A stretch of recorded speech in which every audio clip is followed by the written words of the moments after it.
وهو الذي أنشأ جنات معروشات وغير معروشات والنخل والزرع مختلفا أكله والزيتون والرمان متشابها وغير متشابه كلوا من ثمره إذا أثمر وآتوا حقه يوم حصاده ولا تسرفوا إنه لا يحب المسرفين ومن الأنعام حمولة وفرشا كلوا مما رزقكم الله ولا تتبعوا خطوات الشيطان إنه لكم عدو مبين 8 أزواج من الضأن 2 ومن المعز 2 قل أذكرين حرم أم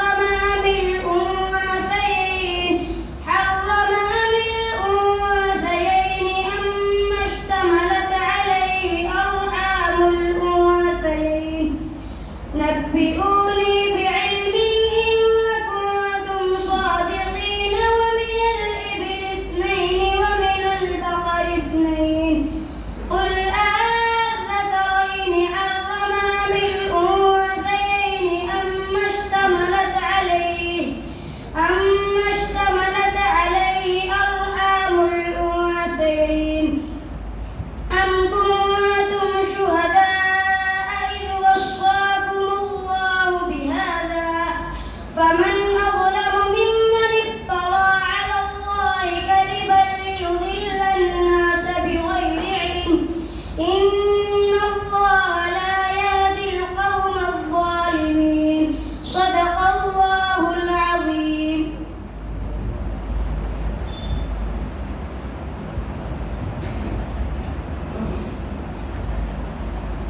ماشاءاللہ قرآن پاک کی تلاوت سماعت فرما رہے تھے اور ہماری آج کی اس مبارک محفل کا آغاز ہو چکا ہے.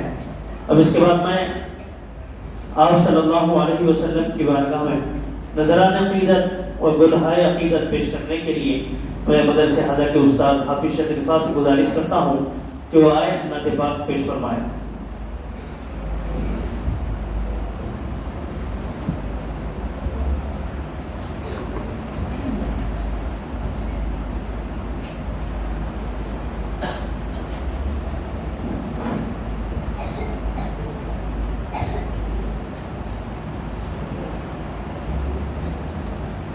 السلام علیکم ورحمۃ اللہ وبرکاتہ. نعت پاک سے پہلے 2-4 اشعار سماعت فرمائیں. فرقت میں جب بھی دید کی حسرت مچل گئی فرقت میں جب بھی دید کی حسرت مچل گئی فرقت میں جب بھی دید کی حسرت مچل گئی فرقت میں جب بھی دید کی حسرت مچل گئی نعت نبی کہیں تو طبیعت سنبھل گئی نعت نبی کہیں تو طبیعت سنبھل گئی فرقت میں جب بھی دید کی حسرت مچل گئی ان کی نگاہ لطف و کرم کا ہے معجزہ کرم کا ہے معجزہ ان کی نگاہ لطف و کرم کا ہے معجزہ ان کی نگاہ لطف و کرم کا ہے معجزہ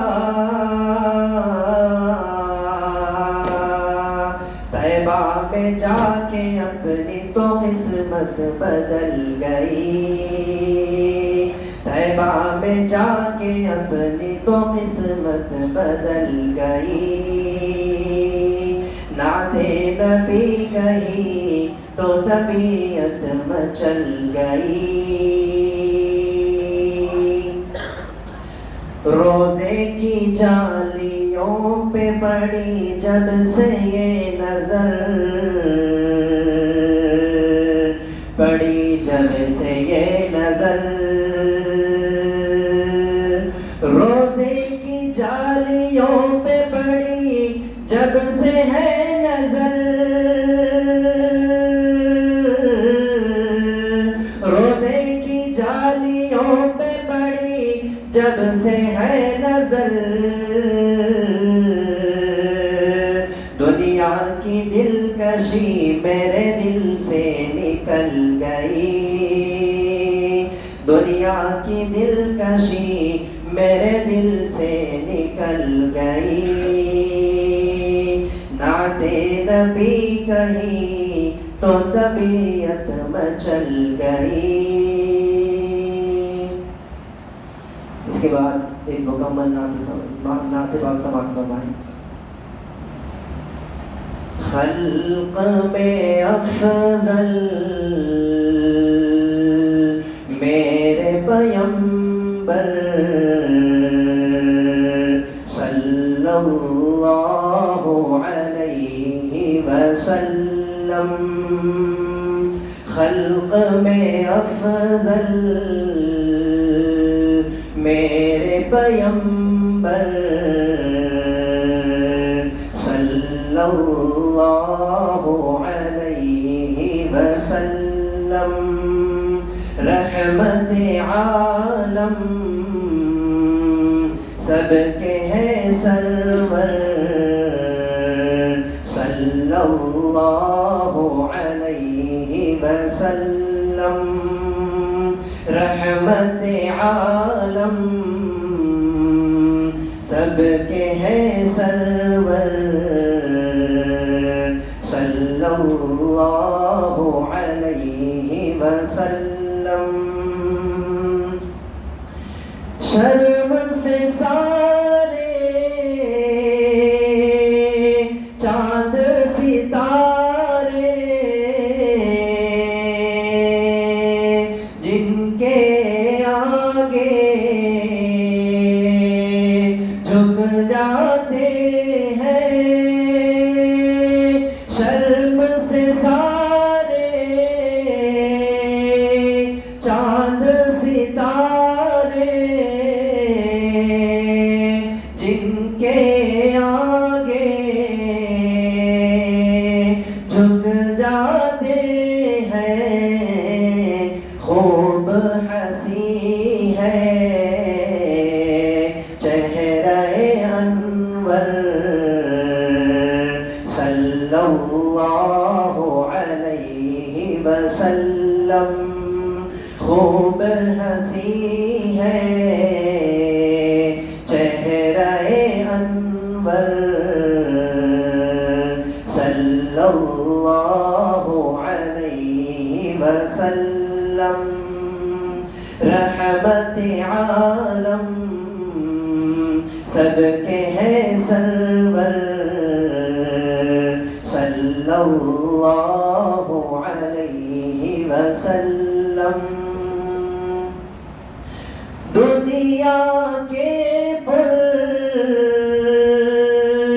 نور نظارے جگمگ جگمگ کرتے تارے، دنیا کے پر نور نظارے جگمگ جگمگ کرتے تارے، جن کی بدولت ہے یہ منور صلی اللہ علیہ وسلم، جن کی بدولت ہے منور صلی اللہ علیہ وسلم. ثانی نہیں ہے کوئی بھی ان کا، ہوگا نہ کوئی تابع قیامت. ثانی نہیں ہے کوئی بھی ان کا، ہوگا نہ کوئی تابع قیامت. میرے نبی ہے قیمتی جوہر صلی اللہ علیہ وسلم. میرے نبی ہے قیمتی جوہر صلی اللہ علیہ وسلم. دنیا کے سب تخت نشی بھی ہیج ہے بے شک ان کے آگے. دنیا کے سب تخت نشی بھی ہیج ہے بے شک ان کے آگے. سب سے ہے اعلیٰ سب سے ہے برتر صلی اللہ علیہ وسلم. سب سے ہے اعلیٰ سب سے ہے برتر صلی اللہ علیہ وسلم. ذکر پیمبر میں ہے حلاوت، فوز دہن پر ذکر ان کا. ذکر پیمبر میں ہے حلاوت، فوز دہن پر ذکر ان کا. ذکر نبی ہو سب کے ہی لب پر صلی اللہ علیہ وسلم. ذکر نبی ہو سب کے ہی گھر گھر صلی اللہ علیہ وسلم. رحمت عالم سب کے ہیں سرور صلی اللہ علیہ وسلم. سلام.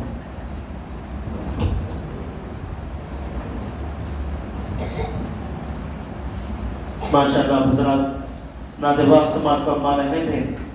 قبل اس کے جو ہے نا ہمارا یہ پروگرام آگے بڑھے، میں ہمارے مدرسے کے صدر محترم علی جناب عبدالعزیز صاحب سے گزارش کرتا ہوں کہ وہ بھی اسٹیج میں تشریف لائیں، اور اس طرح سے ہمارے علی جناب انور سیٹھ صاحب بشکندہ ان سے گزارش کرتا ہوں کہ وہ بھی فاروق کے جیسا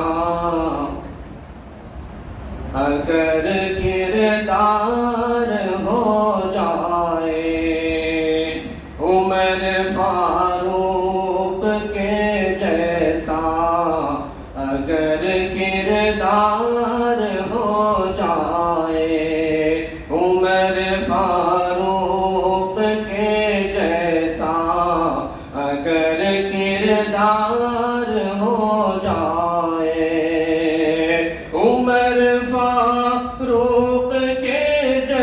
جیسا اگر کردار ہو جائے، عمر فاروق کے جیسا اگر کردار ہو جائے، میرا دعویٰ ہے پھر امت، میرا دعویٰ ہے پھر امت کا بیڑا پار ہو جائے، میرا دعویٰ ہے پھر امت کا بیڑا پار ہو جائے۔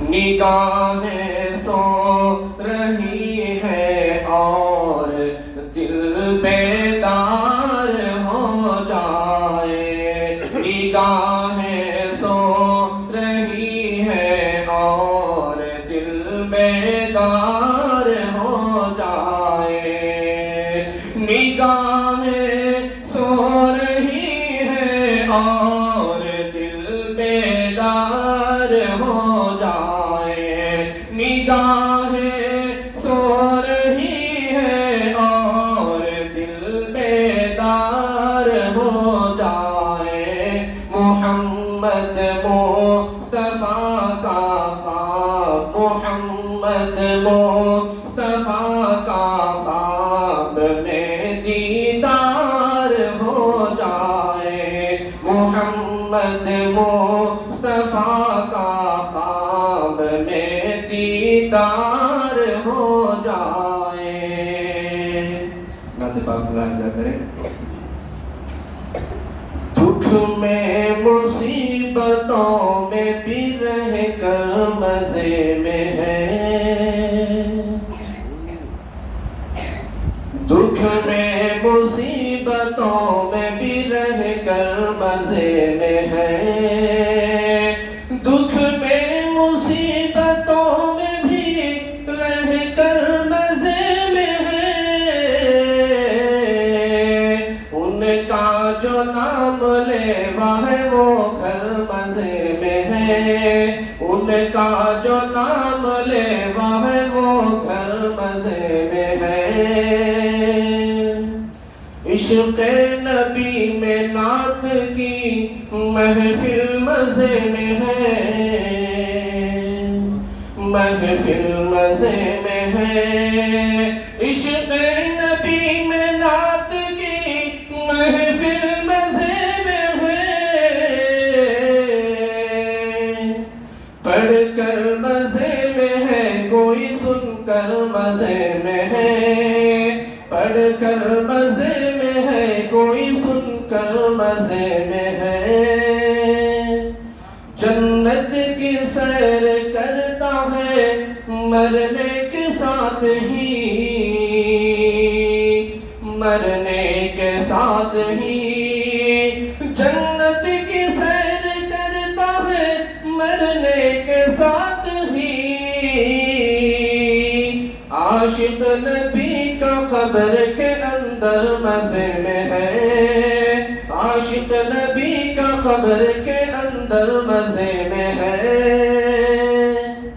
ہوتا نہیں ہے بھوک کا احساس جنگ میں،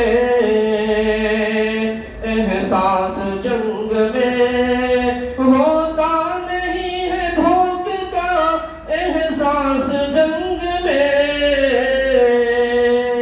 فاقوں میں بھی حضور کا لشکر مزے میں ہے، فاقوں میں بھی حضور کا لشکر مزے میں ہے، کرتا ہے روز گنبد خضرا کا وہ طواف، کرتا ہے وہ طواف، کرتا ہے روز گنبد خضرا کا وہ طواف، دربار مصطفیٰ کا کبوتر مزے میں ہے، دربار مصطفیٰ کا کبوتر مزے میں ہے، دکھ میں مصیبتوں میں بھی رہ کر مزے میں ہے، ان کا جو نام لیوا ہے وہ گھر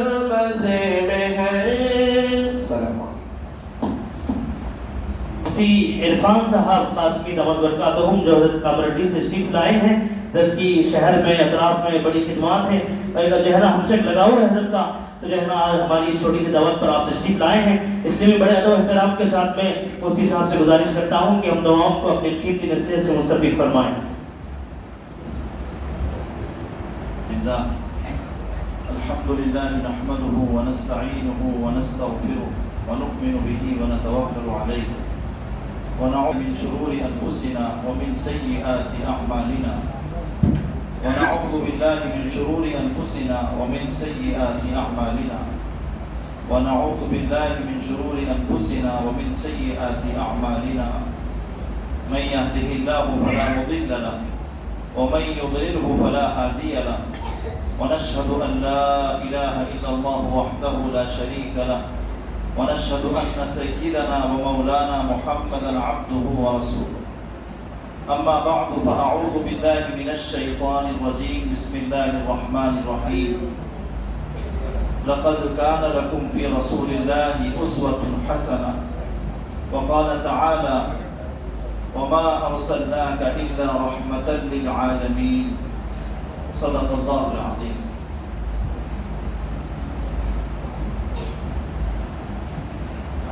آگے جائیں توجہ ہو کر بیٹھ جائیں، بار بار انتظامیہ کو مشکل نہ ہو تاکہ بعد میں آنے والے بھی سہولت سے بیٹھ سکیں۔ درود شریف پڑھیں۔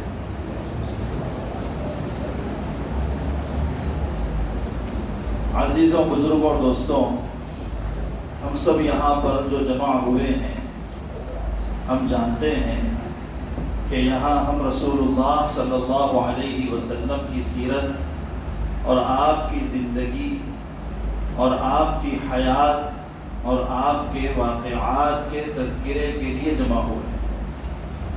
یقیناً ہم سب کا یہاں جمع ہونا اور حضور علیہ الصلوۃ والسلام کی سیرت بابرکت کا سننا اللہ رب العزت کی جانب سے رحمتوں کے نزول کا سبب بنتا ہے۔ سیرت کا ذکر کرنا بابرکت ہوا کرتا ہے۔ محدث گزرے ہیں محمد بن محمد جزری رحمۃ اللہ علیہ، ان کے ملک پر دشمنوں کی فوج نے اپنا غلبہ حاصل کرنے کے لیے جنگ لڑنا شروع کر دیا، نقصان پہنچانا شروع کر دیا۔ انہوں نے مسنون دعاؤں کا اہتمام کرنا شروع کیا۔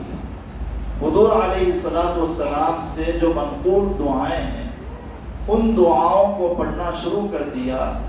اللہ رب العزت نے ان دعاؤں کے اہتمام سے دشمن کو شکست فاش عطا فرمائی۔ دشمن پھر وہاں سے ناکام و نامراد ہو کر نکل گیا۔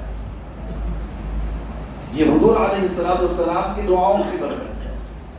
حضور علیہ الصلوۃ والسلام کی سیرت کا لکھنا بھی برکتوں کے اور بیماریوں سے حفاظت کا ذریعہ بنتا ہے، برکتوں کے حاصل کرنے کا سبب ہوتا ہے اور بیماریوں سے حفاظت کا ذریعہ ہوتا ہے۔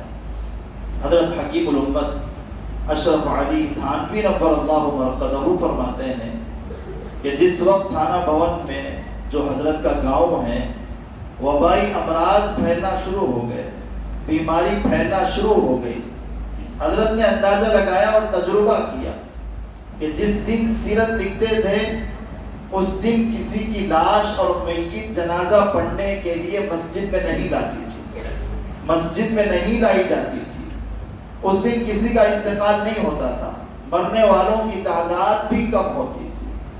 اور جس دن سیرت النبی نہیں لکھتے تھے حضرت نے اندازہ کیا اور یہ احساس کیا کہ جس دن نہیں لکھتے ہیں اس دن جنازوں کی کثرت ہوتی تھی، اس دن جنازہ کسی نہ کسی طرح مسجد پہنچ جاتا تھا اور جنازہ پڑھنے کی نوبت آ جاتی تھی۔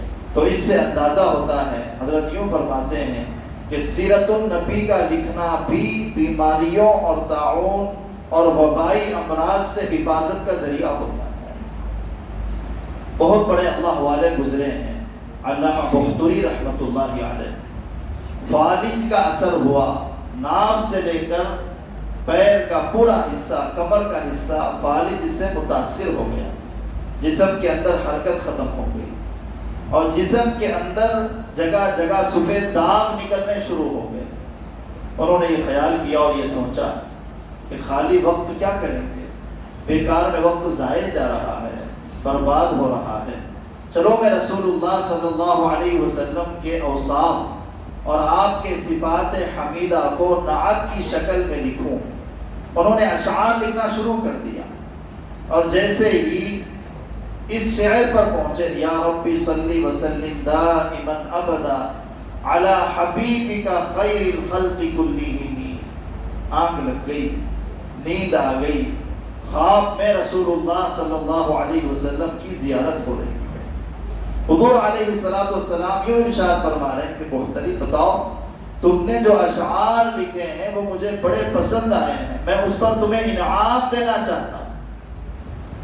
انہوں نے رسول اللہ صلی اللہ علیہ وسلم سے اپنی اس بیماری کی شکایت کی، آقا صلی اللہ علیہ وسلم سے دعا کی درخواست کی۔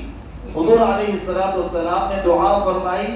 انہوں نے نیند میں ہی محسوس کیا کہ وہ جسم جو فالج سے متاثر ہو گیا تھا، فالج زدہ تھا، اس کا سب اثر ختم ہو رہا ہے اور جسم میں حرکت شروع ہو رہی ہے۔ اللہ رب العزت نے شفا عطا فرما دی۔ خواب میں ہی رسول اللہ صلی اللہ علیہ وسلم نے ایک چادر انعام میں دی۔ انہوں نے اٹھنے کے بعد دیکھا کہ وہ چادر خیالی دنیا سے باہر آنے کے بعد، نیند کی دنیا سے باہر آنے کے بعد اپنے بازو میں رکھا ہوا پایا۔ تو عزیزوں، بزرگوں اور دوستوں، اس قسم کے سینکڑوں واقعات ہیں جس سے ہمیں یہ ثبوت ملتا ہے اور ہمیں یہ سمجھ میں آتا ہے کہ حضور علیہ السلام کا ذکر مبارک اور حضور علیہ السلام کی سیرت اور زندگی کا سننا، بیان کرنا، لکھنا اور اس سے متعلق مقابلے اور سیرت النبی کوئز کمپٹیشن جتنے ہوتے ہیں، یہ سارے کے سارے رسول اللہ صلی اللہ علیہ وسلم کی رحمتیں اور اللہ رب العزت کی جانب سے ملنے والی برکتوں کا سبب ہوتا ہے۔ اس لیے ہمیں بہت قدردانی کے ساتھ اس قسم کی مجلسوں میں، پروگراموں میں اور جلسوں میں اور اجتماعات میں شرکت کرنا چاہیے۔ حضور علیہ السلام کا ذکر صرف ربیع الاول میں نہیں، حضور علیہ السلام کی زندگی مومن کے لیے آئیڈیل ہے، نمونہ ہے۔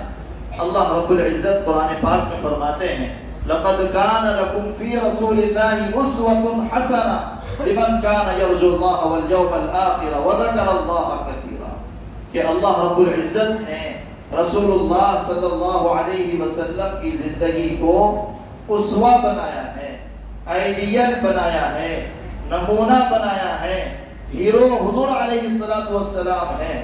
صرف ربیع الاول کے مہینے تک نہیں کہ اس مہینے میں ہم نے ایک جلسہ رکھ لیا یا جلوس نکال لیا یا جھنڈا لگا کر حضور علیہ السلام کی محبت کا ثبوت دے دیا کہ ہاں ہم عاشق رسول ہیں۔ یہ سب وقتی چیزیں ہیں۔ حضور علیہ السلام کی زندگی پیدائش سے لے کر موت تک کے لیے ہے۔ آقا صلی اللہ علیہ وسلم نے زندگی گزارنے کا سلیقہ اور طریقہ بتایا ہے۔ آپ کی زندگی میں چھوٹی بڑی سنتیں سب موجود ہیں۔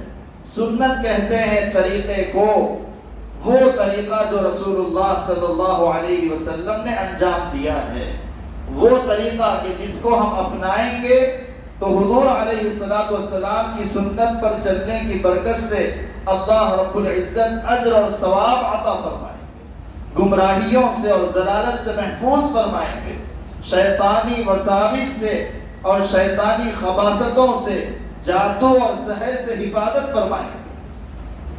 حضور علیہ السلام کی سنتیں بیت الخلاء داخل ہوتے وقت، نکلتے وقت، کپڑے پہنتے وقت، اتارتے وقت، گھر میں داخل ہوتے وقت اور گھر سے نکلتے وقت، مسجدوں میں داخل ہوتے وقت اور مسجدوں سے نکلتے وقت، حضور علیہ السلام کی زندگی اور آپ کے طریقے ہمارے درمیان موجود ہیں۔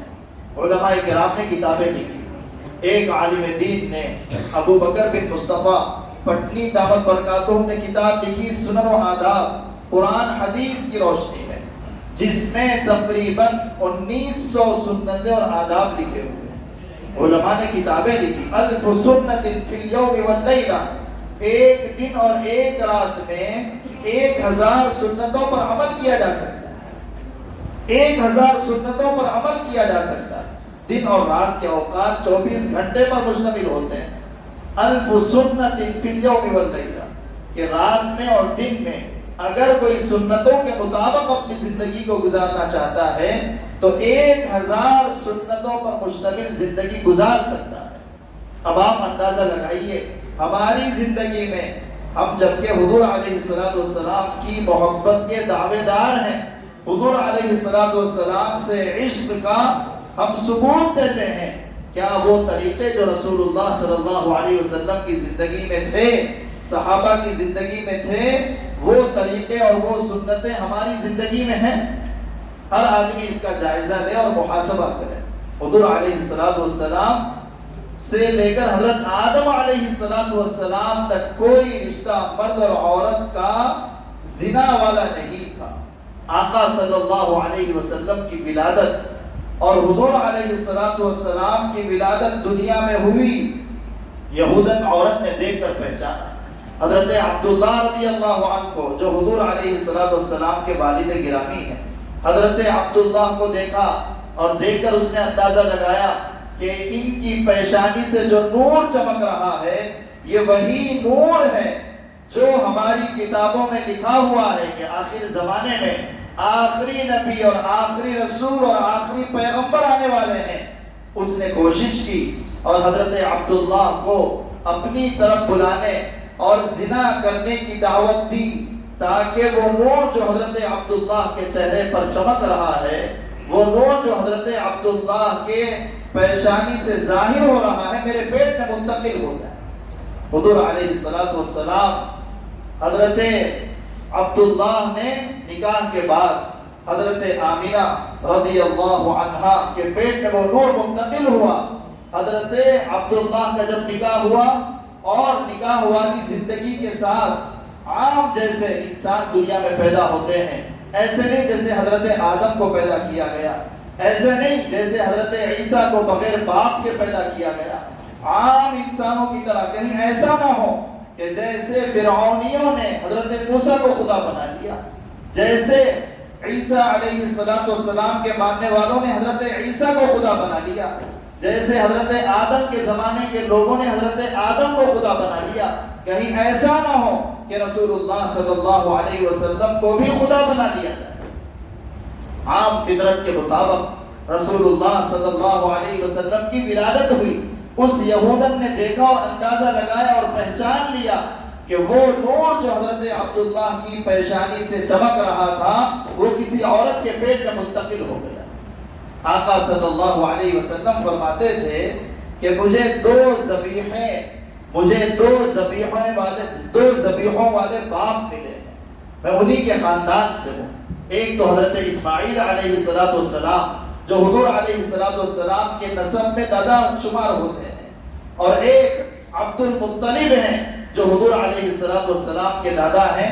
انہوں نے یہ منت مانگی تھی کہ اگر 10واں لڑکا پیدا ہوگا تو میں اللہ کے راستے میں، یعنی انہوں نے جو نیت کی تھی، نظر مانی تھی، اسے قربان کر دوں گا، اسے میں اللہ کے لیے قربان کر دوں گا۔ انہوں نے کعبۃ اللہ کے پاس جو تیر نکالی، اس تیر پر لکھا ہوا ہے، اس نیزے پر لکھا ہوا ہے، اگر لکھا ہوا یہ آتا کہ عبداللہ کو اللہ کے نام پر ذبح کرنا ہوگا تو وہ ذبح کر دیتے۔ دوسری تیر پر لکھا ہوا ہے کہ اگر عبداللہ پیدا ہو جائے اور وہ ان کی جان اللہ تعالیٰ قبول نہ فرماتے ہوں تو ان کے بدلے میں 100 اونٹ ذبح کیے جائیں۔ تیر نکالی گئی تو 100 اونٹ والی تیر نکلی اور 100 اونٹ اللہ کے راستے میں قربان کر دیے گئے۔ حضور علیہ السلام کی شخصیت اور آپ کی پرورش اور آپ کی تربیت، رسول اللہ صلی اللہ علیہ وسلم نے خود فرمایا میرا کوئی معلم نہیں ہے، میرا کوئی استاد اور ٹیچر نہیں ہے۔ علمنی ربی فاحسن علمی وادبنی ربی فاحسن ادبی، کہ میرے رب نے مجھے علم عطا فرمایا اور بہترین علم دیا ہے، میرے رب نے ہی مجھے ادب سکھایا ہے اور بہترین ادب سکھایا ہے۔ آقا صلی اللہ علیہ وسلم کے معلم اور آقا صلی اللہ علیہ وسلم کے مربی اللہ رب العزت کی ذات گرامی ہے. حق تعالی شانہ مربی ہے, حق تعالی شانہ ہی ان کے معلم ہیں. عزیزوں, بزرگوں اور دوستوں, حضور علیہ السلام کا بچپن میں ہم دیکھتے ہیں بچے گانے سن لیتے ہیں, بچپن میں بچے بے لباس ہو جاتے ہیں, بے ستر ہو جاتے ہیں. حضور علیہ السلام کی اللہ رب العزت نے حفاظت فرمائی. حضور علیہ السلام نے اپنی زندگی میں کبھی میوزک کو نہیں سنا. حضور علیہ السلام نے اپنی زندگی میں کسی گانے بجانے کی آواز کو نہیں سنا, بلکہ اپنے دوستوں کے ساتھ کہیں ایسی جگہ جانے کا موقع آیا اور وہاں تک پہنچے, اللہ رب العزت نے آپ پر غنودگی کی کیفیت, نیند جیسی کیفیت کو طاری کر دیا, اور وہ سارا تماشا اور وہ ڈھول تاشے اور وہ میوزک کی ساری چیزیں ختم ہوئی. پھر آپ صلی اللہ علیہ وسلم کو ہوش آیا. بیت اللہ کی تعمیر کے لیے چھوٹے چھوٹے بچے بے صدر ہو کر اپنے تہبند کو جو انہوں نے باندھا تھا اسے نکال کر کندھے پر رکھتے ہوئے پتھروں کو اٹھا کر لے کر جا رہے تھے. آقا صلی اللہ علیہ وسلم نے ارادہ کیا, اللہ رب العزت نے آپ پر نیند طاری فرما دی. حضور علیہ السلام کبھی بے صدر نہیں ہوئے. حضور کے کمالات اور حضور علیہ السلام کے معجزات علماء کرام نے لکھے ہیں, کہاں تک اس کو بیان کیا جا سکتا ہے. بعض علماء نے لکھا حضور علیہ السلام کے 300 معجزات تھے. بعض علماء نے لکھا کہ حضور علیہ السلام کے معجزات 600 ہے. لکھنے والوں نے لکھنے کے بعد آخر میں یہی لکھا, بعد از خدا بزرگ تو ہی قصہ مختصر, کہ اللہ رب العزت کے بعد اگر کسی کا مقام ہے, اگر کسی کا درجہ اور رتبہ ہے, کسی کی عظمت ہے اور کسی کا نمبر ہے, تو وہ رسول اللہ صلی اللہ علیہ وسلم کی ذات گرامی ہے. آپ کے معجزات درختوں میں, آپ کے معجزات آسمانوں میں, آپ کے معجزات زمین میں, آپ کے معجزات جانوروں میں, آپ کے معجزات چاند میں, آپ صلی اللہ علیہ وسلم کے معجزات کہاں تک اس کا ذکر کیا جا سکتا ہے. سورج میں آپ کا معجزہ, حضرت علی رضی اللہ عنہ رسول اللہ صلی اللہ علیہ وسلم کی خدمت میں ہے. عصر کا وقت نکل گیا, آقا صلی اللہ علیہ وسلم نے دعا فرمائی, اے اللہ آپ سورج کو ڈوبنے مت دیجیے, اس لیے کہ علی میری خدمت میں تھے, کہیں ایسا نہ ہو کہ ان کی عصر کی نماز قضا ہو جائے. آقا صلی اللہ علیہ وسلم کا معجزہ دیکھیے, اللہ رب العزت نے دعا فرمائی اور سورج کو ڈوبنے تک نہیں دیا. بارش کے بارے میں ایک دیہاتی صحابی آ کر کہنے لگے, یا رسول اللہ خشک سالی ہے, جانور مر رہے ہیں, کھیتیاں سوکھ رہی ہے, دعا فرما دیجئے. اللہ علیہ وسلم منبر پر تشریف فرما ہوئے اور دعا فرمائی. اتنی بارش ہوئی کہ وہ آ کر کہنے لگے, یا رسول اللہ دنیا ڈوب گئی, آپ بارش کے تھمنے کی دعا فرما دیجئے. حضور علیہ السلام نے بارش کے تھمنے کی دعا فرمائی, بارش رک گئی. شیاطین میں حضور علیہ السلام کا معجزہ, حضرت ابو دجانہ آ کر کہنے لگے, یا رسول اللہ گھر سے غلہ چوری ہو رہا ہے, یا رسول اللہ ناپاک شیاطین نے پریشان کر رکھا ہے. حضور علیہ السلام نے لیٹر لکھا, خط لکھ کر ان کے حوالے کیا, جا کر یہ اپنے گھر میں پڑھ لینا. وہ گھر تشریف لاتے ہیں, شیاطین روتے ہوئے چلاتے ہوئے اس مکان سے باہر جا رہے ہیں. حضرت ابو ہریرہ رضی اللہ عنہ نے رسول اللہ صلی اللہ علیہ وسلم کے سامنے ذکر کیا, یا رسول اللہ میں نے اس کو پکڑا اور اس سے میں نے کہا, آئندہ تو یہاں پر نہ آنا, اس لیے کہ میں رسول اللہ صلی اللہ علیہ وسلم کا غلام ہوں, میں آقا صلی اللہ علیہ وسلم کا صحابی ہوں, آپ کا صحبت یافتہ ہوں, میں ایمان والا ہوں. شیطان کہنے لگا کہ ٹھیک ہے, کل سے تم ایسا کرو کہ آیت الکرسی کا اہتمام کرو, میں تمہارے پاس نہیں آؤں گا. حضور علیہ السلام کے سامنے یہ سارا واقعہ اور قصہ انہوں نے نقل کیا. حضور علیہ السلام نے یوں فرمایا, ہے تو وہ جھوٹا شیطان لیکن سچی بات اس نے بتلائی ہے تو وہ جھوٹا لیکن سچ بات اس نے کی ہے کہ جہاں آیت الکرسی پڑھی جاتی ہے, جہاں سورۃ البقرہ کا اہتمام ہوتا ہے, وہاں سے شیاطین جو ڈیرا جمائے ہوئے ہوتے ہیں, جہاں پر وہ اپنا گھر بنائے ہوئے ہوتے ہیں, وہاں سے نکل کر باہر ہو جاتے ہیں. پانی میں حضور علیہ السلام کا معجزہ جہاں پانی کی قلت ہے آقا صلی اللہ علیہ وسلم اپنی انگلیوں کو پیالے میں رکھ رہے ہیں اور پانی میں برکتیں ہو رہی ہیں. کڑوا پانی ہے، نمکین پانی ہے، پینے کے قابل نہیں ہے. آقا صلی اللہ علیہ وسلم کا لعاب دہن اور آپ کا تھوک مبارک نکال کر پانی میں، کھارے پانی میں، کڑوے پانی میں ڈالا جا رہا ہے. وہ پانی میٹھا شہد کی طرح ہو رہا ہے. حضور علیہ السلام کا معجزہ آگ میں، حضور علیہ السلام کا معجزہ درختوں میں. دیہاتی آ کر کہہ رہا ہے میں کیسے مان لوں کہ آپ اللہ کے رسول ہیں؟ کسی طرح گواہی دیجئے، کسی طرح شہادت بتلائیے. وہ کہنے لگا اگر یہ درخت آ کر کہے گا کہ آپ اللہ کے رسول ہیں تو میں آپ پر ایمان لاؤں گا. حضور علیہ السلام نے درخت کو اشارہ کیا، وہ درخت زمین پھاڑتا ہوا آقا صلی اللہ علیہ وسلم کے سامنے آیا اور آ کر گواہی دینے لگا اشہد ان لا الہ الا اللہ و اشہد انک محمد رسول اللہ و اشہد انک رسول اللہ. میں اس بات کی گواہی دیتا ہوں کہ اللہ کے سوا کوئی معبود نہیں ہو سکتا، اور میں اس بات کی گواہی دیتا ہوں کہ آپ اللہ کے رسول ہیں. وہ دیہاتی جس نے یہ معجزہ دیکھا آقا صلی اللہ علیہ وسلم اور اس نے اسلام کو اور ایمان کو قبول کر لیا. بیماریوں میں حضور علیہ السلام کا معجزہ آقا صلی اللہ علیہ وسلم نے دیکھا.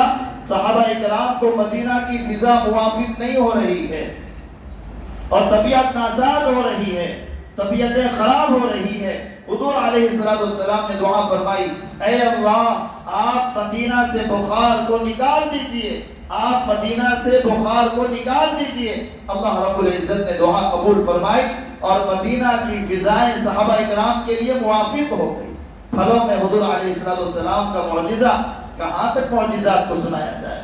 آقا صلی اللہ علیہ وسلم سے جانور آ کر شکایت کر رہے ہیں کہ یا رسول اللہ میرا مالک ہے، کام بہت دیتا ہے لیکن چارہ وقت پر ڈالتا نہیں ہے، مجھ سے کام اور بوجھ بہت ڈالتا ہے، کام بہت زیادہ لیتا ہے، آپ اسے سمجھائیے. حضور علیہ السلام نے مالک کو نصیحت کی ہے اور جانوروں کے حقوق بتلائے ہیں کہ تم جانور کی گال پر، اس کے کلے پر مار نہیں سکتے، تم جانور کو سواری بنا کر، ممبر بنا کر بیٹھ نہیں سکتے. بیکار کا آپ کو جب سفر کرنے کا ارادہ نہیں ہے تو ممبر بنا کر بیٹھنے کی اجازت نہیں ہے. جہاں پر ہریالی ہو اور گھاس زیادہ ہو، سرسبزی و شادابی ہو، جانوروں کو چرنے کے لیے چھوڑ دیا جائے. اور جہاں خشک سالی ہو اور گرمی بہت شدت کی پڑ رہی ہو، وہاں سے جانوروں کو جلدی جلدی چراتے ہوئے لے کر آگے بڑھنے کا حکم رسول اللہ صلی اللہ علیہ وسلم نے دیا ہے. جانوروں کے حقوق بتائے گئے اذا ذبحتم فاحسنوا الذبح واذا قتلتم فاحسنوا القتلہ، کہ تم جانور کو جب ذبح کرو تو بہترین انداز میں ذبح کرو، چھری تیز ہونی چاہیے، ایک جانور کے سامنے دوسرے جانور کو ذبح نہیں کرنا چاہیے. حضور علیہ السلام نے طریقہ بتلایا ہے، حضور علیہ السلام نے اس بارے میں سنتیں ہمیں سمجھائی ہے. حضور علیہ السلام کا حلم، حضور علیہ السلام کی بردباری، آقا صلی اللہ علیہ وسلم کتنے قوت برداشت کے ساتھ، کتنے صبر کے ساتھ اور کتنے تحمل کے ساتھ اپنی زندگی کو گزارا ہے. قرض پوچھنے والے آ کر برا بھلا کہہ رہے ہیں کہ تم ایسے ہی ہو اور تمہارا خاندان ایسا ہی ہے، تم وقت پر ادا نہیں کرتے ہو. حضرت عمر رضی اللہ عنہ نے گریبان کو پکڑ لیا کہ اپنی زبان کو قابو میں رکھ، کس سے بات کر رہا ہے. آقا صلی اللہ علیہ وسلم نے فرمایا کہ عمر ایسے نہ کرو، عمر ایسے نہ کرو، تم ان سے یہ کہو کہ تم جو سوال کرنے کا طریقہ ہوتا ہے، پوچھنے کا جو طریقہ ہوتا ہے اس انداز سے پوچھ لو، اور مجھ سے یہ کہو کہ تم وقت پر قرض کو ادا کر دو. حضور علیہ السلام کا حلم اور بردباری اور آپ کا عدل اور انصاف، کیا دنیا میں ایسا کوئی بادشاہ گزرا ہے کہ جس کے اگر متعلقین میں، اس کی اولاد میں اگر کسی نے کوئی گناہ کیا ہے، کوئی جرم کیا ہے تو فوراً اس کو سزا ملی ہو. یہاں تو فیصلے بدل دیے جاتے ہیں، یہاں تو جو سزائیں سنائی جاتی ہے سزاؤں میں کمی کر دی جاتی ہے. لیکن حضور علیہ السلام کیا فرماتے ہیں؟ فاطمہ بنت قیس سے چوری ہوئی، حضور علیہ السلام نے ہاتھ کاٹنے کا حکم دیا اور یوں فرمایا اگر فاطمہ بنت محمد نے چوری کی ہوتی تو ان کے بھی ہاتھ کاٹ دیے جاتے. یہ عدل ہے رسول اللہ صلی اللہ علیہ وسلم کا اور یہ انصاف ہے رسول اللہ صلی اللہ علیہ وسلم کا. عزیزوں، بزرگوں اور دوستوں، حضور علیہ السلام نے حقوق بتلائے ہیں پڑوسیوں کے، حضور علیہ السلام نے حقوق بتلائے ہیں چھوٹے بھائی اور چھوٹے بہنوں کے، حضور علیہ السلام نے شوہر والی زندگی گزار کر بتائی، حضور علیہ السلام نے اپنی بیٹی کی زندگی میں جو تربیت کی ہے، اپنے داماد کے ساتھ کیسے رہے ہیں، اگر سسر بن رہے ہیں تو حضور علیہ السلام کیسے سسر تھے، حضور علیہ السلام پڑوسی تھے تو کیسے پڑوسی تھے، حضور علیہ السلام تاجر تھے تو آپ نے تجارت کیسے فرمائی ہے۔ آقا صلی اللہ علیہ وسلم کے زندگی کا ایک ایک چیپٹر اور ایک ایک باب اور ایک ایک شعبہ اگر ہم پڑھیں گے تو حضور علیہ السلام کی انگنت ہدایات ہیں جن کو ہم نے اپنی زندگیوں سے نکال دیا۔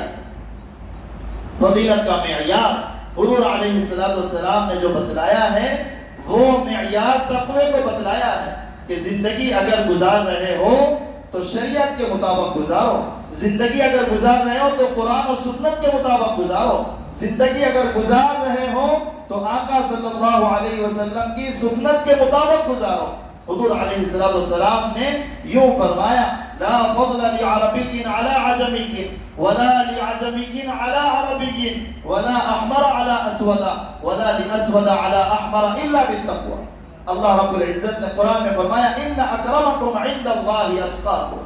حضور علیہ السلام نے بتلایا کہ سب بابا آدم کی اولاد میں سے ہے، سب وہیں سے پیدا ہوئے ہیں، وہیں سے انسانیت چلی ہے۔ ہاں تعارف کے لیے قبائل بنائے گئے، خاندان بنائے گئے، جو کام میں تھا اس کام کے اعتبار سے اس کا تعارف کروا دیا گیا۔ قبائل تفاخر کے لیے نہیں ہے کہ کسی کالے کو کسی گورے پر کوئی فضیلت نہیں، کسی عربی کو کسی عجمی پر کوئی فضیلت نہیں۔ حضور علیہ السلام نے یوں فرمایا فضیلت وہ ہے جس کے اندر، فضیلت والا وہ ہے جس کے اندر تقوی ہے۔ ان اکرمکم عند اللہ اتقاکم، کہ تم میں سب سے زیادہ مکرم اور معزز اور تم میں سب سے زیادہ شریف اور جس کا اللہ رب العزت کے نزدیک مقام ہے، مرتبہ ہے اور درجہ ہے، وہ تقوی والا ہے۔ حضور علیہ السلام نے فرمایا ان اللہ لا ينظر الى صورکم ولكن ينظر الى قلوبکم واعمالکم، کہ اللہ رب العزت تمہارا حسب نہیں دیکھیں گے، تمہارا نسب نہیں دیکھیں گے، تمہارا چہرہ نہیں دیکھیں گے، اللہ رب العزت جو دیکھیں گے وہ تمہارے تقوی کو دیکھیں گے، تمہارے دل کو دیکھیں گے اور تمہارے اعمال کو دیکھیں گے۔ رسول اللہ صلی اللہ علیہ وسلم نے اپنے زمانے میں ساری برائیوں کو ختم کیا ہے۔ صحابہ کرام کے دور میں صحابہ جہاں جہاں گئے حضور علیہ السلام کے پیغام کو لے کر گئے اور جا کر انہوں نے وہاں سے برائیوں کو ختم کرنے کی کوشش کی ہے۔ حضور علیہ السلام کے زمانے میں سود کا رواج تھا، حضور علیہ السلام نے اس کو ختم کیا۔ حضور علیہ السلام کے زمانے میں شراب عام تھی، آقا صلی اللہ علیہ وسلم نے صحابہ پر محنت کی، اللہ رب العزت کا حکم آیا، آپ نے اس کی تشریح کی اور آقا صلی اللہ علیہ وسلم نے شراب کو ام الخبائث کہہ کے بیان کیا کہ سارا فساد اسی سے ہوتا ہے، سارے جھڑے اسی سے وجود میں آتے ہیں، سارا انتشار اور سارا اختلاف اسی نشے کی وجہ سے ہے، لہذا اس نشے کو حرام قرار دیا۔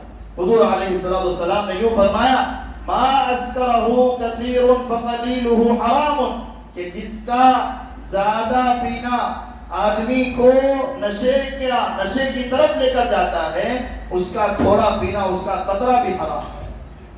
ایسا نہیں ہے کہ 1 لیٹر پیوں گا 2 لیٹر پیوں گا اس کے بعد مجھے نشہ چڑھتا ہے تو جب تک نشہ نہیں چڑھے گا اس وقت تک پی سکتا ہوں۔ حضور علیہ السلام نے فرمایا جس کے زیادہ پینے سے نشہ چڑھتا ہے اس کا قطرہ بھی حرام ہے، جائز نہیں ہے۔ سارے برائیوں کو، سارے رذائل کو، ساری گندگیوں کو اور ساری خباثتوں کو حضور علیہ السلام نے اپنے زمانے میں ختم کیا ہے اور ہر برائی کی جڑ شراب کو قرار دیا ہے کہ ہر برائی کی کنجی ہے کہ جو آدمی شراب پیتا ہے وہ اپنی بیوی پر ظلم کرے گا، جو آدمی شراب پیتا ہے وہ اپنے پارٹنر پر ظلم کرے گا، جو آدمی شراب پیتا ہے وہ اپنی اولاد کی صحیح تربیت نہیں کرے گا، جو آدمی شراب پیتا ہے وہ زنا کا بھی عادی بن جاتا ہے، جو آدمی شراب پیتا ہے وہ اپنی صحت کو بگاڑ لیتا ہے، اپنے اوقات کو بگاڑ لیتا ہے، برباد کر لیتا ہے، جو آدمی شراب پیتا ہے وہ اللہ کی نظر میں گر جاتا ہے، وہ آقا صلی اللہ علیہ وسلم کی نظر میں گر جاتا ہے، اس کی دنیا بھی تباہ ہو جاتی ہے، اور اس کی آخرت بھی کل قیامت کے دن اگر دنیا میں اس نے توبہ نہیں کیا، استغفار نہیں کیا اور اپنی زندگی کو صحیح رخ پر نہیں ڈالا، تباہی کی طرف جائے گا۔ عمل کی ضرورت ہے عزیزوں، بزرگوں اور دوستوں۔ صرف جھنڈا لہرا لینے سے، صرف ایک بینر لگا دینے سے یا عید میلاد النبی مبارک کہہ لینے سے ہم سچے عاشق نہیں بن جائیں گے، ہم سچے محب رسول نہیں بن جائیں گے۔ عملی زندگی میں دیکھا جائے گا، تعصی الالہ وانت تظہر حبہ، هذا في الفعال بديع لو كان حبك صادقا لاطعته ان المحب لمن يحب مطيع۔ کہ زبان سے تو تم کہہ رہے ہو کہ ہم آقا صلی اللہ علیہ وسلم سے محبت کرنے والے ہیں، اور عمل تمہارا آقا صلی اللہ علیہ وسلم کے عمل اور آپ کی سنت کے خلاف ہے، تم اپنے اس محبت کے دعوے میں جھوٹے ہو، تم اپنے اس محبت کے دعوے میں جھوٹے ہو۔ حضور علیہ السلام کی سیرت پڑھی ہے، کیا ہم نے اپنی زندگی میں ایک مختصر کتاب ہی صحیح جو 100 صفحے پر مشتمل ہو، 200 صفحے پر مشتمل ہو، زیادہ تفصیلات میں نہیں، مختصر انداز میں ہی صحیح، از اول تا آخر، شروع سے آخر تک ہم نے کوئی کتاب پڑھی کہ جس میں حضور علیہ السلام کی پیدائش سے لے کر وفات تک کے واقعات اور اہم تاریخی معلومات مشتمل ہو؟ کیا ہم نے کتاب پڑھی؟ اکثر و بیشتر کا یہی جواب ہوتا ہے کہ ہاں ہم نے پڑھنے کی کوشش کی، لیکن ہمیں اردو نہیں آتی ہے، اردو میں ہم پڑھ نہیں سکتے ہیں، اس لیے ہمیں حضور علیہ السلام کی سیرت پڑھنے کا موقع نہیں مل رہا ہے۔ عزیزوں، بزرگوں اور دوستوں، آقا کی سیرت نہ پڑھنے کی وجہ سے اولاد کی تربیت صحیح نہیں ہو رہی ہے، نکاح سنت کے مطابق نہیں ہو رہے ہیں، طلاق میں جلدی ہے، خلا لینے میں جلدی ہے، دنیا کی طرف اس قدر تیزی سے ہم لپک رہے ہیں، اور دنیا کی محبت ہمارے دلوں میں اس قدر بھری ہوئی ہے کہ حضور علیہ السلام کی تعلیمات سے کوسوں دور ہو کر جو ہمارے من میں آتا ہے، جو ہمارے خیال میں آتا ہے، جیسے ہم کرنا چاہتے ہیں، غصہ آ جائے فوراً طلاق۔ ایک صاحب فون کر کے کہنے لگے بیوی نے 10 بار میں نے کال کیا، اس نے فون نہیں اٹھایا، اس لیے میں نے طلاق دے دیا۔ اس خاتون سے پوچھا گیا کہ تم نے فون کیوں نہیں اٹھایا؟ کہنے لگی میں اس کے بچوں کو نہلا رہی تھی، جس کی وجہ سے فون نہیں اٹھا پائی، اور اس بدبخت نے جیسے ہی میں نے فون اٹھایا 10ویں 11ویں مرتبہ اٹھاتے ہی کہنے لگا تجھے طلاق اور تیرے پورے خاندان کو طلاق۔ اب یہ مسئلہ پوچھنے کے لیے علماء کے پاس آتے ہیں کہ کیا اس طرح کوئی کہہ دے تو طلاق واقع ہو جائے گی؟ زندگی میں صبر نہیں، تحمل نہیں۔ آقا صلی اللہ علیہ وسلم نے غصے کو قابو میں رکھنے کا طریقہ بتلایا ہے کہ اگر کوئی کھڑا ہوا ہے، غصہ آ رہا ہے تو اسے چاہیے کہ وہ بیٹھ جائے، اگر کوئی بیٹھا ہوا ہے تو اسے چاہیے کہ وہ لیٹ جائے، اگر غصے کو قابو میں رکھنا ہے تو فوراً وضو بنا لیا جائے، نماز کے لیے کھڑے ہو جائے تو سارا غصہ ختم ہو جاتا ہے۔ وَإِنْ خِفْتُمْ شِقَاقَ بَيْنِهِمَا فَابْعَثُوا حَكَمًا مِنْ أَهْلِهِ وَحَكَمًا مِنْ أَهْلِهَا إِنْ يُرِيدَا إِصْلَاحًا يُوَفِّقِ اللَّهُ بَيْنَهُمَا۔ اللہ رب العزت نے طریقہ سمجھایا ہے، آقا صلی اللہ علیہ وسلم نے ایمرجنسی ڈور اور ایگزٹ ڈور کیا ہے اس کو بتلایا ہے، آدمی اس کو پڑھے اور پھر اپنی معاشرتی زندگی کو بنائے۔ آقا صلی اللہ علیہ وسلم نے اپنی اولاد کی کیسے تربیت کی اور کس قدر ان کو آخرت کی طرف متوجہ کیا ہے۔ عزیزوں، بزرگوں اور دوستوں، سنتوں کو اپنائیے۔ حضور علیہ السلام کی سنتیں ہی ہیں جس سے ہماری زندگی میں برکت آئے گی، جس سے ہماری زندگی میں راحتیں آئے گی، جس سے ہماری زندگی میں سکون آئے گا۔ سکون ختم ہو گیا ہے، لوگ آج سکون کی تلاش میں ہیں شراب خانوں میں، لوگ آج سکون کی تلاش میں ہیں زانیہ عورتوں کے پاس جا جا کر سکون تلاش کر رہے ہیں، دنیا بھر کی چیزوں میں سکون تلاش کرتے ہیں، حالانکہ سکون رسول اللہ صلی اللہ علیہ وسلم کے طریقے میں ہے۔ پہلے والدین اپنے بچوں کو UK یا US بھیجتے تھے تو نصیحت کرتے تھے کہ بیٹا اگر نکاح کی ضرورت پیش آ جائے تو کسی عورت سے، مسلمان لڑکی سے نکاح کر لینا۔ زمانہ بدتر ہو چکا ہے، ابتر ہو چکا ہے، ذلیل زمانے میں ہم اپنی زندگی کو گزار رہے ہیں، شر و قرون میں ہم پیدا ہوئے ہیں۔ اللہ ہم سب کی فتنوں سے حفاظت فرمائے۔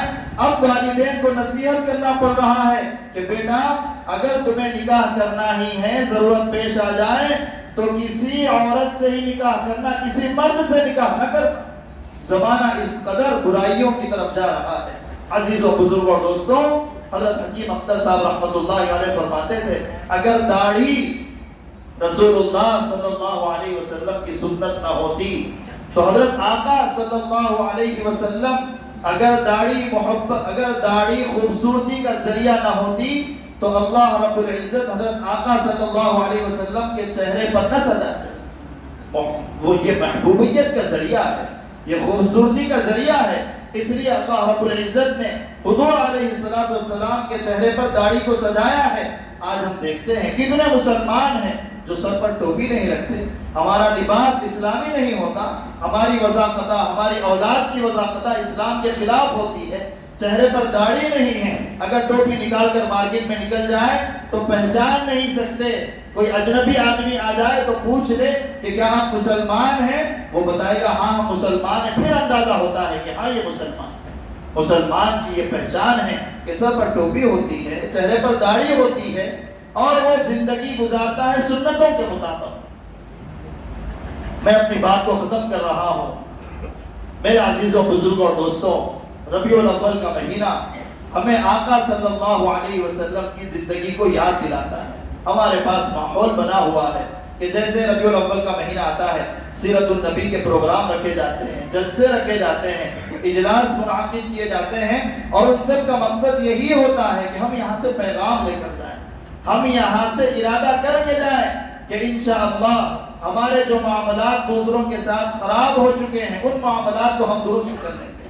ہماری جس سے قطع تعلقی ہو چکی ہے ہم جا کر ان سے مصالحت کر لیں گے, اپنے بھائیوں سے, اپنے بہنوں سے اپنے رشتوں کو استوار کر لیں گے, اور جس کا جو حق میرے پاس ہے وہ حق ہم ادا کر دیں گے. نیت کر کے ہم یہاں سے جائیں کہ ہم اپنی بیویوں پر ظلم نہیں کریں گے, اپنے بچوں کی ہم صحیح تعلیم اور تربیت کی فکر کریں گے. یہاں سے ہم نیت کر کے جائیں کہ آج کے بعد ہم شراب کو ہاتھ نہیں لگائیں گے. نیت کر کے جائیں کہ انشاءاللہ سنتوں کے مطابق اپنی زندگی کو گزاریں گے, نمازوں کا اہتمام کرنے والے بنیں گے, حضور علیہ السلام کی سیرت کو پڑھیں گے, گھروں کے اندر اس کی تعلیم کریں گے. تعلیم کرنے کے کتنے فائدے ہوتے ہیں. حضرت مولانا منیر صاحب کالینہ نور اللہ مرقدہ ممبئی کے بڑے بزرگ تھے, انہوں نے اپنے بیانات میں بیان فرمایا اور عجیب عجیب قصے انہوں نے بیان کیا. ایک آدمی اپنی اہلیہ کے ساتھ سفر کر رہا ہے, ساتھ میں بچے بھی ہیں. سفر کے درمیان شدت والا ایکسیڈنٹ ہوا, بہت تیز ایکسیڈنٹ ہوا. ایک طرف ماں گر گئی, دوسری طرف باپ گر گیا. اولاد میں ہم دیکھتے ہیں اگر کوئی مصیبت یا پریشانی آتی ہے تو بچے اور بچیاں پہلے ماں کی طرف بھاگتے ہیں. وہ ماں کی طرف گیا تو کیا دیکھتا ہے کہ آخری سانسیں چل رہی ہے. ماں سے وہ بچہ کہہ رہا ہے اماں جان آپ نے ہمیں تعلیم میں سمجھایا, آپ نے ہمیں تعلیم کے حلقوں میں بتلایا, من کان آخر کلامہ لا الہ الا اللہ دخل الجنہ, کہ جس کے آخری جملے لا الہ الا اللہ ہوتے ہیں وہ جنت میں داخل ہو جاتا ہے. میں یہ محسوس کر رہا ہوں کہ آپ کا آخری سانس چل رہا ہے, آپ کی آخری سانسیں چل رہی ہے, لہذا آپ کلمہ پڑھ لیجیے. ماں کے سامنے تکرار کر رہا ہے لا الہ الا اللہ محمد رسول اللہ, اور باپ کے پاس جا کر یہی بات سنا رہا ہے. جو لوگ جمع ہو گئے ان لوگوں سے کہہ رہا ہے کہ دیکھو جس کا آخری وقت ہو, سانس نکلنے میں تکلیف ہو رہی ہو, یاسین شریف کی تلاوت کرنا چاہیے. تم کھڑے کھڑے کیا دیکھ رہے ہو, یاسین شریف کی تلاوت کرو تاکہ ان کی روح نکلنے میں آسانی ہو جائے. عزیزوں, بزرگوں اور دوستوں, یہ تعلیم کا فائدہ ہوتا ہے. ہماری کیسی زندگیاں ہیں, پورا 24 گھنٹے کا وقت گزر جاتا ہے, کیسی ہماری خشک زبانیں ہیں, 24 گھنٹے کا وقت نکل جاتا ہے, ایک مرتبہ بھی ہم ہمارے محسن آدم محمد رسول اللہ صلی اللہ علیہ وسلم پر درود و سلام نہیں پڑھتے ہیں. ایک مرتبہ ہمیں آقا صلی اللہ علیہ وسلم کی یاد نہیں تڑ پاتی ہے. وہ صحابہ کرام کہ حضور کی مجلس میں آتے ہیں اس وجہ سے آتے ہیں تاکہ آپ کے چہرے کی زیارت کرتے ہیں. ایک ضعیف صحابی سے حضور علیہ السلام نے پوچھا, ابھی تو گئے, پھر واپس آ گئے. کہنے لگے یا رسول اللہ جب تک آپ کی مجلس میں ہوتا ہوں مجھے سکون ملتا ہے, جیسے ہی آپ کی مجلس سے باہر جاتا ہوں بے چینی شروع ہو جاتی ہے, یہاں تک کہ آپ کو دیکھ نہ لوں. ایک صحابی جیسے ہی رسول اللہ صلی اللہ علیہ وسلم کی وفات کی خبر سنتے ہیں انہوں نے دعا کی, یا اللہ یہ نگاہیں اور یہ آنکھیں آپ نے عطا فرمائی تھی, میں ان آنکھوں کی بینائی اور روشنی سے رسول اللہ صلی اللہ علیہ وسلم کو دیکھتا تھا, تسلی ہو جاتی تھی. خوشی ہو جاتی تھی، دل محبت سے بھر جاتا تھا۔ اب آقا صلی اللہ علیہ وسلم دنیا میں نہیں رہے، لہذا میری ان آنکھوں کی بینائی اور روشنی کو چھین لیجیے، مجھے اس کی ضرورت نہیں۔ وہ محبت کرنے والے، وہ عاشق رسول اور وہ حقیقی سچے محبت کرنے والے صحابہ کرام، عزیزوں بزرگوں اور دوستوں، ہمارے اکابر میں حضرت شیخ الحدیث آخری زمانے میں جیسے ہی نبی پاک صلی اللہ علیہ وسلم کا ذکر آتا، آپ کے آنکھوں سے آنسو جھلکنا شروع ہو جاتے ہیں، یہاں تک کہ روتے ہوئے آپ کے گال پر نشان پڑ گئے تھے۔ آقا صلی اللہ علیہ وسلم کی قبر اقدس کی زیارت کے لیے حضرت اما جان عائشہ رضی اللہ عنہا سے ایک خاتون نے آ کر کہا کہ مجھے نبی پاک صلی اللہ علیہ وسلم کے روضہ اطہر کی زیارت کرا دیجئے۔ آپ نے پردہ ہٹایا، جیسے ہی اس عورت کی قبر پر نگاہ پڑتی ہے اندر سے چیخ نکل گئی اور وہیں اس کی روح قبض ہو گئی۔ کیسے وہ محبت کرنے والے، کیسے ان کا تعلق عقیدت والا، کیسے ان کا تعلق لجاجت والا کہ درود شریف پڑھ رہے اور آنکھوں سے آنسو بھی جا رہے ہیں، درود شریف پیر سن ہو رہے ہیں، کوئی تکلیف یا مصیبت آ رہی ہے، یا رسول اللہ کہہ کر پکارتے تھے، اللہم صلی علی محمد وعلی آل محمد کہہ کر درود شریف کا اہتمام کرتے تھے، پیروں سے سند ہونے کی کیفیت ختم ہو جاتی تھی۔ عزیزوں بزرگ اور دوستوں، ہمارے اور اکابر یہاں پر بزرگ علماء کرام جمع ہیں، ہمیں ان سے بھی سننا ہے۔ ہماری یہ درخواستیں ہیں ٹوٹے پھوٹے انداز میں آپ کے سامنے نقل کیے ہیں۔ اللہ رب العزت مجھے بھی عمل کی توفیق عطا فرمائے، آپ تمام کو بھی عمل کی توفیق عطا فرمائے۔ حضور سے والہانہ تعلق، سچا تعلق، محبانہ تعلق، عقیدت مندانہ تعلق اللہ رب العزت ہم سب کو عطا فرمائے، اور کل قیامت کے دن آقا صلی اللہ علیہ وسلم کی سفارش اور شفاعت ہم سب کے حق میں مقدر فرمائے۔ وآخر دعوانا الحمدللہ۔